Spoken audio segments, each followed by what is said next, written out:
Hello, hi. Welcome to our channel. Story సాగర సమీరం. కథలోకి వెళ్ళిపోదాం. పెళ్ళికి వచ్చిన ఆర్యన్ ఫ్యామిలీని నిత్య పేరెంట్స్ పలకరించి అందరినీ తీసుకెళ్లి కూర్చోబెడతారు. అమ్మా సిరి, నిత్య ఇందాకటి నుండి నిన్ను అడుగుతుంది. ఒకసారి వెళ్ళి చూడమ్మా. అలాగే ఆంటీ అంటుంది సిరి. హే సిరి, ఇప్పుడా వచ్చేది? సమీర ఎక్కడా అంటుంది నిత్య. వస్తుంది అంటుంది సిరి. సిరి, నీ లెహంగా చాలా బాగుందే అంటుంది నిత్య. సమీర డిజైన్ చేసింది కదా, బాగుండి తీరాలి మరి అంటుంది సిరి. సరే, సమీరకి కాల్ చేయి, ఎక్కడుందో అంటుంది నిత్య. హలో సమీ, ఎక్కడా అంటుంది సిరి. బయట ఎంట్రన్స్లో ఉన్నానే అంటుంది సమీర. సరే వస్తున్నా ఉండు అంటుంది సిరి. హర్ష సమీరను చూసి సిద్ధు వస్తాడు. హాయ్. హాయ్ సిద్ధు గారు. Wow Sameera, you looking great అన్నాడు సిద్ధు. థ్యాంక్ యూ సార్ అంటుంది సమీర. సమీర, నిత్య వెయిటింగ్ నీకోసం. నువ్వెళ్ళు సమీర, హర్ష నేను చూసుకుంటాను అన్నాడు సిద్ధు. సమీర సిరి నిత్య దగ్గరికి వెళ్తారు. హర్ష సిద్ధు వెళ్ళి ఒక చోట కూర్చొని కబుర్లు చెప్పుకుంటూ ఉంటారు. ఆర్యనికి మనసంతా విపరీతమైన అలజడిగా అనిపిస్తుంది. సిద్ధు కోసం చూస్తాడు. సిద్ధు హర్షతో ఎంతో సరదాగా నవ్వుతూ మాట్లాడడం చూసి వాళ్ళ దగ్గరికి వస్తాడు. బాయ్ హర్ష, ఈయన మా అన్నయ్య ఆర్యన్ అని చెప్తాడు సిద్ధు. వా సార్, మీరు సాగర్ ఆర్యనా అంటాడు హర్ష. కాదు, జస్ట్ ఆర్యన్. ఓహ్, చిన్న డిసప్పాయింట్మెంట్ కనిపిస్తుంది హర్ష ఫేస్లో. ఏమైంది హర్ష? ఏం లేదు, మా సమీ సాగర్ ఆర్యన్కి పిచ్చి ఫ్యాన్. అందుకే ఆర్యన్ అనగానే ఆయనే అనుకున్నా. కాదనేసరికి కొంచెం ఫీల్ అయ్యా. సరే, పెళ్ళి స్టార్ట్ అయినట్టుంది, పదండి వెళ్దాం అనుకుని ముగ్గురు స్టార్ట్ అవుతారు. ముగ్గురు మండపం ముందు కూర్చుంటారు. ఆర్యన్ ఫోన్ చూడడంలో బిజీగా ఉంటాడు. సమీర సిరి గౌరీ పూజ చేశాక పెళ్లి కూతుర్ని తీసుకొచ్చి కూర్చోబెడతారు. తర్వాత జీలకర్ర బెల్లం పెట్టడం అయిపోయి బట్టలు మార్చుకోవడానికి పంపిస్తారు. సిరి నిత్యం తీసుకొని రెడీ చేయడానికి వెళ్తుంది. పంతులు గారు సమీరని మాంగళ్యం అందరికీ చూపించి అక్షంతలిచ్చి రమ్మని చెప్తారు. ఆర్యన్కి ఫోన్ వస్తే మాట్లాడడానికి ఒక పక్కకు వస్తాడు. అక్కడ ఎవరూ ఉండరు. డిస్టర్బెన్స్ లేకుండా మాట్లాడొచ్చు అని అక్కడికి వస్తాడు ఆర్యన్. సమీర అందరికీ అక్షింతలిచ్చి వస్తుంటే నిత్య వాళ్ళమ్మ బామ్మగారు అమ్మ సమీర అనగానే చెప్పండి బామ్మ అంటుంది. అక్కడ ఇందాక గౌరీ పూజ జరిగిన గదిలో అమ్మవారి పీఠం ముందు మా కులదేవత గుళ్ళో పూజ చేయించిన కుంకుమ అక్షింతలు ఉన్నాయి. నువ్వు వెళ్ళి ఆ కుంకుమ సూత్రాలకి పెట్టి ఆ అక్షింతలు కూడా ఇందులో కలిపేస్తేమ్మా అన్నారు. సరే బామ్మ అంటుంది సమీర. సమీర అక్కడికి వెళ్ళి బామ్మ చెప్పినట్టు చేసి తిరిగి వస్తుంటే ఆర్యన్ ఫోన్లో మాట్లాడుతూ సమీరకి డాష్ ఇస్తాడు. సమీర కోపంగా, ఏయ్ ఎవరు నువ్వు? కళ్ళు కనిపించట్లేదా? నాకు డాష్ ఇచ్చావు? అసలు నిన్ను అని కోపడుతూ ఉంటుంది. ఆర్యన్ అవేమీ వినే స్థితిలో లేడు. కలల సుందరి కళ్ళ ముందు కనబడగానే ట్రాన్స్లోకి వెళ్ళిపోయాడు. ఓయ్, నేను ఇలా గొంతు చించుకుంటుంటే అలా సైలెంట్గా ఉన్నావేంటి? ఇది అసలే పూజ చేయించిన తాళిబొట్టు, కింద పడితే ఏమయ్యేది అంటుంది పెద్దగా. సరే తప్పుకో, నేను వెళ్ళాలి, తాళి కట్టే సమయం అయింది అంటుంది సమీర. ఆర్యన్ సమీర పెద్దగా అరవడంతో ఈ లోకంలోకి వస్తాడు. తాళిబొట్టు కట్టే సమయం, వెళ్ళాలి, ఇవి రెండే మైండ్లోకి వెళ్ళాయి. ఆర్యన్ తను ఎక్కడ వెళ్ళిపోతుందో అన్న ఆలోచనతో ఏం చేస్తున్నాడో ఎక్కడున్నాడో కూడా పట్టించుకోకుండా మైకంలో ఉన్నట్టు అక్కడ ఉన్న తాళిబొట్టు కట్టు అవే మైండ్లో రన్ అవుతుంటే సమీర చేతిలో ఉన్న పళ్ళెంలో నుండి తాళిబొట్టు తీసుకుని సమీర మెడలో కట్టేస్తాడు. హఠాత్తుగా జరిగిన సంఘటనకు సమీర కొయ్యబారిపోతుంది. ఆర్యన్ భుజం పట్టుకోగానే విదిలిచ్చి ఆర్యన్ చెంప పగలగొట్టి ఆ పళ్ళెం అక్కడే పడేసి ఏడ్చుకుంటూ పరిగెత్తుకుంటూ అక్కడి నుండి బయటకు వస్తుంది. సమీర కొట్టడంతో ఒక్కసారి దిమ్మ తిరిగి మైండ్ బ్లాక్ అయిపోతుంది. అంత గట్టిగా కొట్టింది పాప. చెంపంతా కందిపోయి చెంప మీద చేతి ముద్ర ఎర్రగా వాతలు తేలి కనబడుతుంది. అప్పుడు స్పృహలోకి వచ్చిన ఆర్యన్ అదంతా గుర్తు చేసుకుని తల కొట్టేసుకుంటాడు. అసలు నేనేంటి ఇలా చేశాను అని కింద పడి ఉన్న పళ్ళెం చూసి వెంటనే మేనేజర్కి కాల్ చేస్తాడు. హరి, అర్జెంటుగా నాకు ఒక తాళిబొట్టు కావాలి, 10 మినిట్స్లో ఉండాలి, అది కూడా ఇప్పుడు పెళ్లిలో కట్టడానికి వీలుగా, ఫాస్ట్ ఫాస్ట్ అన్నాడు. హరి ఒక 15 మినిట్స్లో అక్కడికి వస్తాడు. సార్ ఇదిగోండి. ఆర్యన్ ఆ తాళిని ప్లేట్లో పెట్టి అనుమానం రాకుండా అరేంజ్ చేస్తాడు. సార్ మీ బుగ్గ. హరి, యూ కెన్ లీవ్ అన్నాడు. ఎస్ సార్ అన్నాడు హరి. సిరి సమీరని వెతుకుతూ అక్కడికి వచ్చి ఆర్యన్ చేతిలో ప్లేట్ చూసి, అన్నయ్య ఈ ప్లేట్ నీ దగ్గర అంటుంది. అది ఒక అమ్మాయి ఇచ్చి వెళ్ళింది. సరే దీనికోసమే అందరూ వెతుకుతున్నారు అని హడావుడిగా ఆర్యన్ వంక కూడా చూడకుండా వెళ్ళిపోతుంది సిరి. ఆర్యన్ ఇంకా అక్కడే ఉంటే ఇబ్బందని వెంటనే ఇంటికి వెళ్ళిపోతాడు. సమీర బయటికి వచ్చి క్యాబ్ తీసుకుని ఇంటికి వెళ్ళిపోతుంది. జరిగిన దాన్ని యాక్సెప్ట్ చేసే స్థితిలో తను మనసు లేదు. అసలు ఏం జరిగిందో కూడా అర్థం గాని అయోమయంలో ఉండగానే ఇల్లొచ్చేసింది. బయటే నిలబడి ఇంట్లోకి వెళ్ళడానికి భయపడుతుంది. మెడలో తాళి చూసి అడిగితే ఏం చెప్పాలో అని.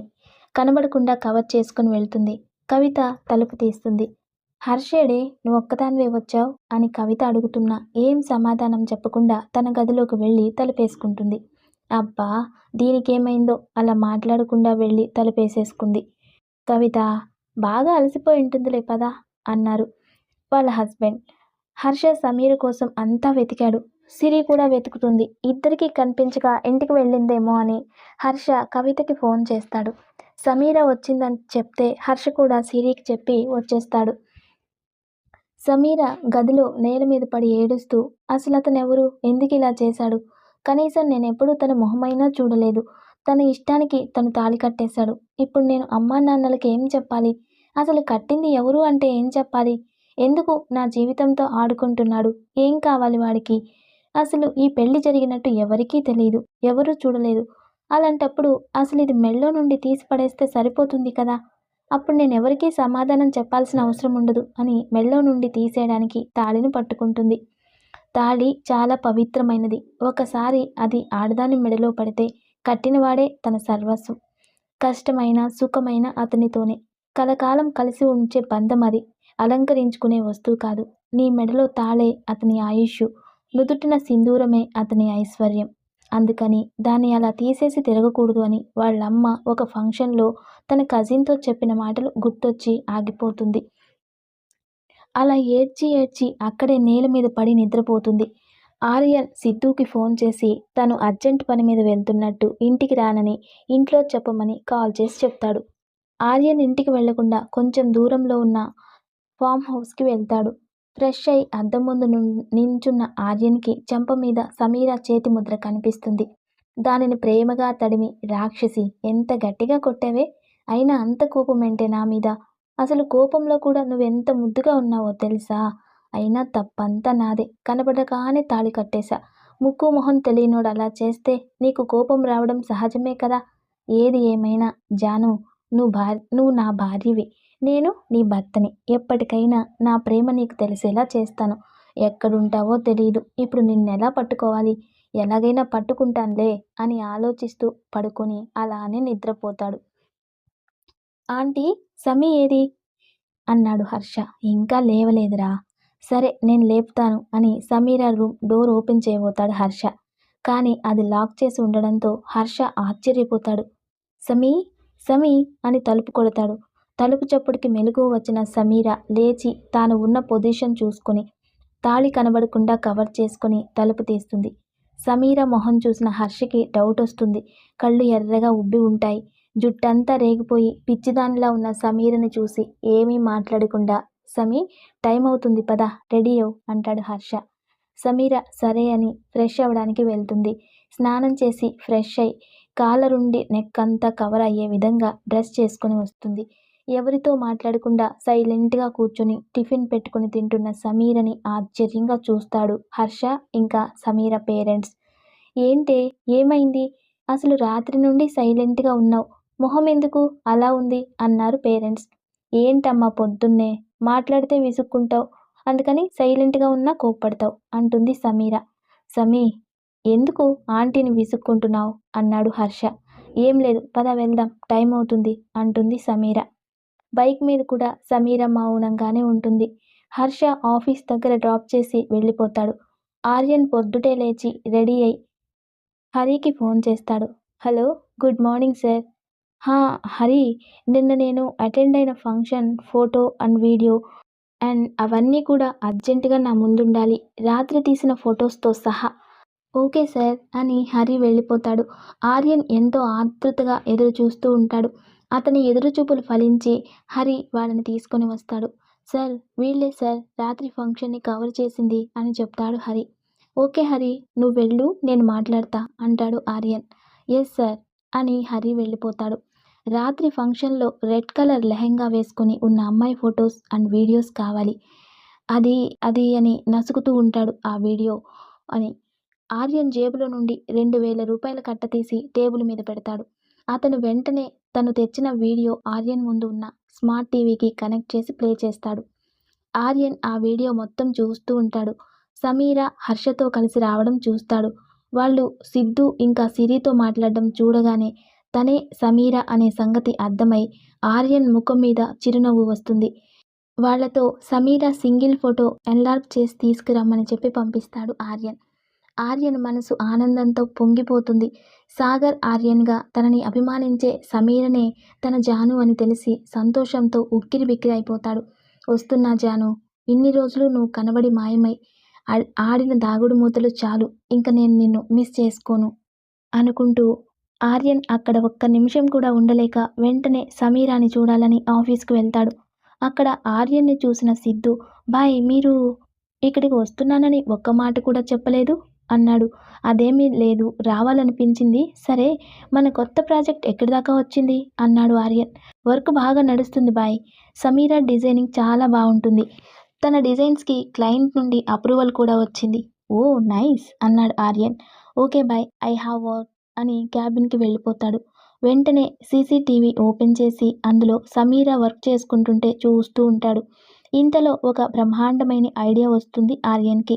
సమీరని తన క్యాబిన్కి రమ్మని ఇన్ఫామ్ చేయిస్తాడు. బాబు ఆర్యన్, ఏంటమ్మా ఏం చేశావు? హేయ్, ఎవరు నువ్వు? నన్నే ఎవరంటావా? రైటర్ అనుని. కానీ ముందు ఇది చెప్పు, ఇప్పుడు జానుని ఎందుకు పిలిచావు? ఏ పిలవకూడదా? అసలు నీకు బుర్ర పనిచేస్తుందా? ఏంటి నీ గోలా? నాది గోలా నీకుంది.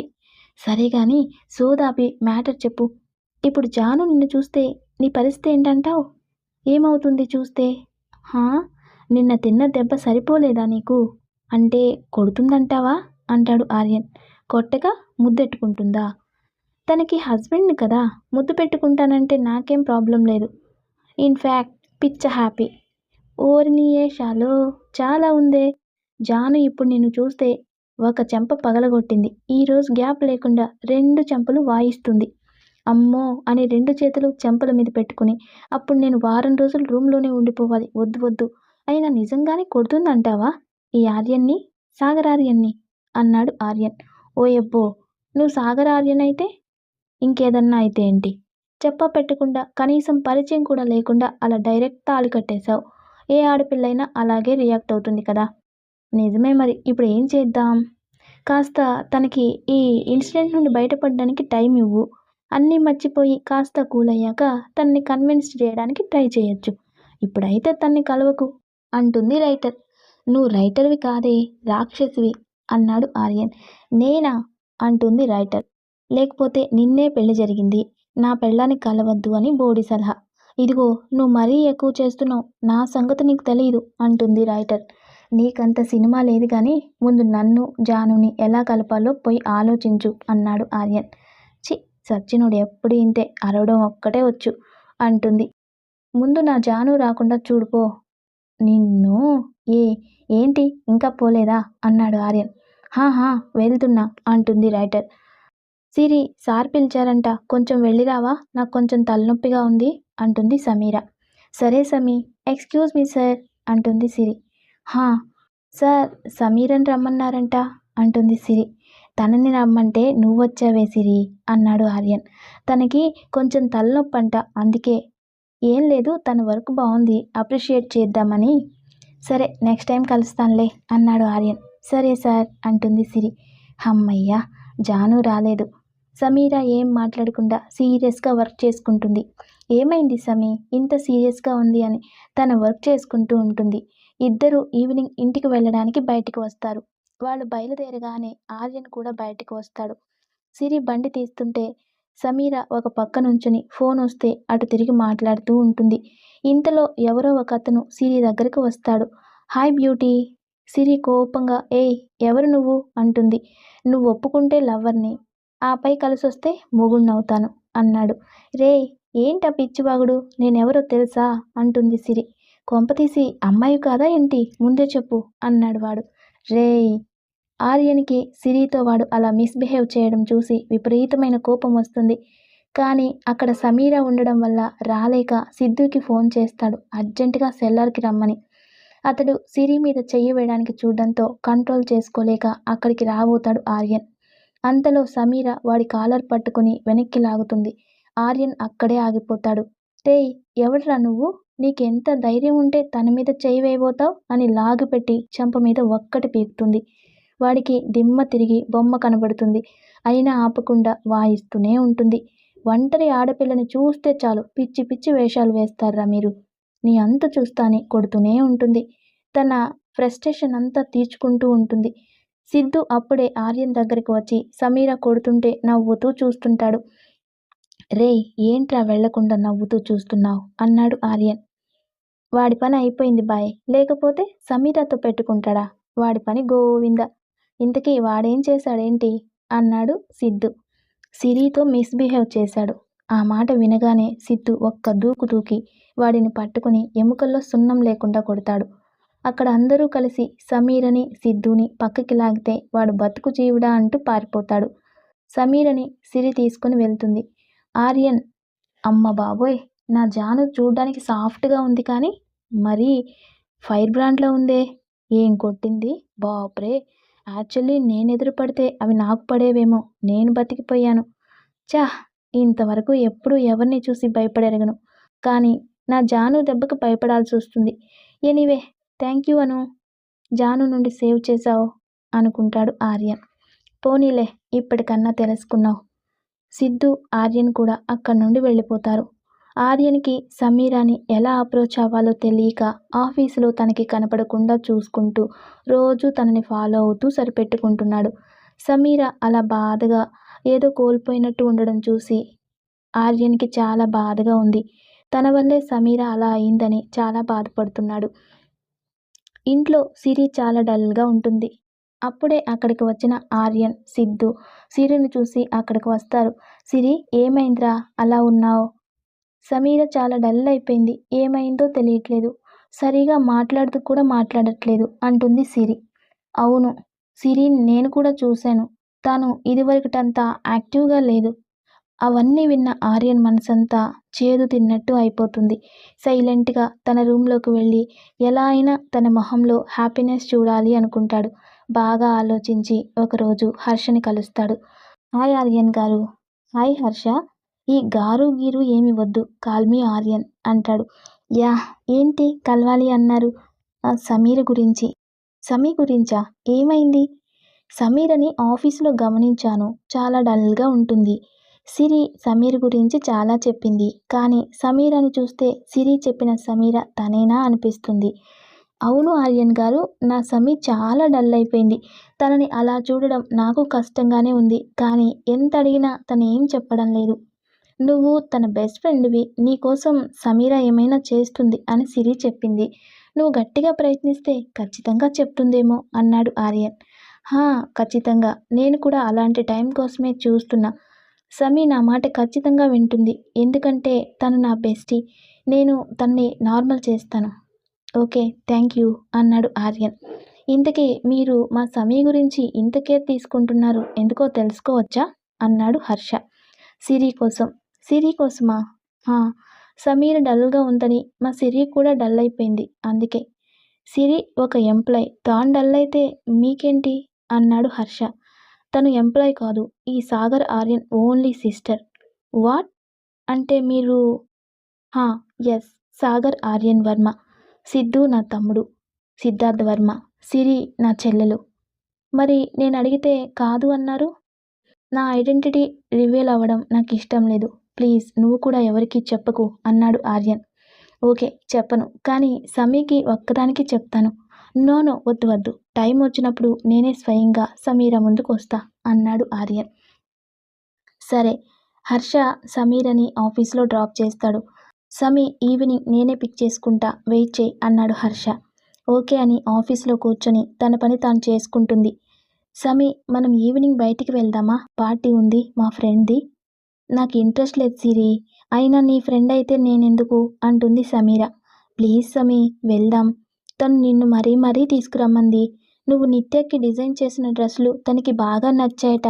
త్వరలో తనకి ఎంగేజ్మెంట్. అందుకే ప్లీజ్ సమీ అంటుంది సిరి. సరే వస్తాను అంటుంది సమీర. హర్షని కూడా తీసుకురా. ఓకేనా? నేనొస్తే వాడొచ్చినట్టే లేవే అంటుంది సమీర. ఈవినింగ్ హర్ష సమీరని పిక్ చేసుకోవడానికి వెళ్తాడు. హర్ష పిక్ చేసుకోవడం చూసి ఆర్యన్ ఫాలో అవుతాడు. రే ఎక్కడికి తీసుకెళ్తున్నావురా అంటుంది సమీర. ఆ ఏట్లోకి రావా అన్నాడు హర్ష. ఏట్లోకి ఏం కర్మ, నీతో కాటికైనా వస్తా అంటుంది సమీర. అవి ఆపవే పిచ్చి మాటలు అన్నాడు హర్ష. ఒక లోన్లీ ప్లేస్కి తీసుకొచ్చి ఆపుతాడు హర్ష. సమీర దిగి అక్కడ ఉన్న ఒక బెంచ్ మీద కూర్చుంటుంది. హర్ష కూడా పక్కనే సైలెంట్గా కూర్చుంటాడు. ఆర్యన్ దూరంగా ఉండి అంతా గమనిస్తూ ఉంటాడు. ఏంట్రా అడగాలనుకున్నవి అడగకుండా సైలెంట్గా కూర్చున్నావు అంది సమీర. చెప్పాలని నీకుంటే నువ్వే చెప్తావు. నువ్వు చెప్పే వరకు నేను వెయిట్ చేస్తా అన్నాడు హర్ష. మరి నన్ను ఇక్కడికి ఎందుకు తీసుకొచ్చావు అంటుంది సమీర. నాకు నా పాత సమీ కావాలి అందుకు. అది కుదరదు అని లేచి ఆకాశం వంక చూస్తూ నించుంటుంది. హర్ష కూడా లేచి సమీరాని తన వైపుకు తిప్పుకొని, సమీ ఏం జరిగిందో నాకు అనవసరం. ఏదో జరిగింది అందుకే నువ్వు ఇలా అయ్యావు. ఏం జరిగినా సరే అందులో నీ తప్పు 100% ఉండదు. మరి అలాంటప్పుడు శిక్ష నువ్వెందుకు వేసుకుంటున్నావే? నీతో పాటు నాకెందుకు వేస్తున్నావు సమీ? చెప్పు. నువ్వు అలా జీవం లేని నవ్వుతూ నీలో నువ్వే బాధపడుతూ ఉంటే నేనేమైపోతాననుకున్నావు? ప్లీజ్ సమీ అని కళ్ళ నిండా నీళ్లతో అడుగుతాడు. హర్ష అలా అడగగానే సమీర తనని తాను కంట్రోల్ చేసుకోలేక హర్షని గట్టిగా హగ్ చేసుకుని వెక్కి వెక్కి ఏడుస్తుంది. హర్ష సమీరని అలాగే పట్టుకుని తన బాధంతా పోయేదాకా ఏడవనిస్తాడు. కాసేపటికి సమీర ఏడుపు ఆపగానే బెంచ్ మీద కూర్చోబెట్టి మంచినీళ్ళిస్తాడు. సమీ, జరిగిందాన్ని మనం మార్చలేం. అదే తలుచుకుని నీ చుట్టూ ఉన్న వాళ్ళని బాధ పెట్టడం మంచిది కాదు. ఇప్పుడు నీ కన్నీళ్లతో పాటు ఆ బాధని కూడా నీ మనసులో నుండి తీసేయ్. జీవితం ఉంది ముందుకు సాగడానికి. పదే పదే బాధల్ని తలుచుకుని అక్కడే ఆగిపోవడానికి కాదు అన్నాడు Harsha. You are right. Thank you రా. ఏది జరగాలనుంటే అదే జరుగుతుంది. నేను ఈ క్షణం నుండి నీ పాత సమీగా మారిపోతాను అంటుంది సమీర. అది నా సమీ అంటే అన్నాడు హర్ష. సరే పద, ఈవినింగ్ పార్టీకి వెళ్ళాలి అంటుంది సమీర. వావ్, పార్టీనా, వెళ్దాం అని బయలుదేరుతారు ఇద్దరు. సమీర మొహంలో నవ్వు చూసి ఆర్యన్ మనసు గాల్లో తేలిపోతుంది. ఈ సీన్తో ఈ పార్ట్ కంప్లీట్ అవుతుంది. లైక్ చేయండి, షేర్ చేయండి, కామెంట్ చేయండి అండ్ సబ్స్క్రైబ్ చేసుకోండి. Love you all. Thank you.